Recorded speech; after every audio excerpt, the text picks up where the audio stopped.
Hello, আসসালামু আলাইকুম everyone. আজকে আমরা কলিজা সিঙ্গারা তৈরি করে দেখাবো। এটা ইন্ডিয়াতে সমোসা বলা হয়, বাট আমাদের বাংলাদেশে এটা সিঙ্গারা নামেই পরিচিত। তো আমি প্রথমে আপনাদেরকে দেখিয়ে দেবো যে কিভাবে আপনারা একটা সিঙ্গারা বানাবেন। কিছুটা ডো আপনারা হাতে নিয়ে এভাবে ঘুরিয়ে একটা রুটি বানিয়ে নেবেন। রুটিটা একটু লম্বা করে বানাবেন। ইউজুয়ালি আমরা কি করি, আমরা গোল রুটি বানাই, বাট সিঙ্গারার ক্ষেত্রে আপনার রুটিটা কিন্তু লম্বা করে বানাতে হবে। লম্বা না করে বানালে কিন্তু সিঙ্গারা শেপ আসবে না। তাই সুন্দর করে লম্বা করে একটা সুন্দর রুটি বানিয়ে নেবেন।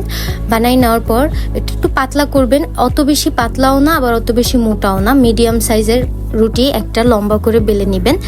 তারপরে আমি দেখিয়ে দিচ্ছি স্লো করে যাতে আপনারা বুঝতে পারেন। এভাবে কেটে নেবেন মাঝখান দিয়ে, তারপরে এরকম একটা সিঙ্গারা বানিয়ে দেবেন। এখন আমি কিভাবে সিঙ্গারাটা বানালাম সেটা আপনাদেরকে আমি দেখাই দিচ্ছি। এই যে দেখেন, প্রথমে একটু পানি দিয়ে এই নিচের দিকে একটু ভিজা করে তারপরে এইভাবে নেবেন। এটা না সম্পূর্ণ দেখার উপরে, বাট এভাবে না বলে বোঝানো যায় না যে কিভাবে বানিয়েছি এটা।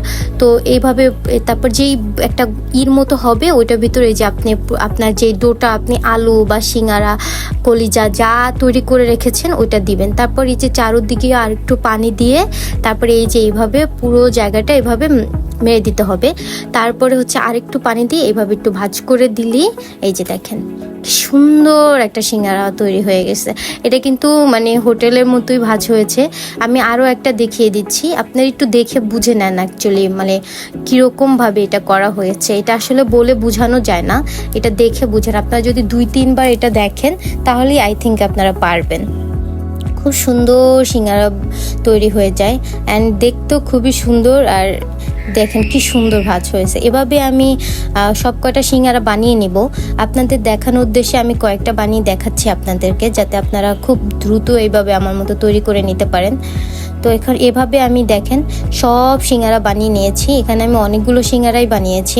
আমি ফ্যামিলি সবার জন্য বানিয়েছি। আমি এটা ফ্রোজেন করে রাখি।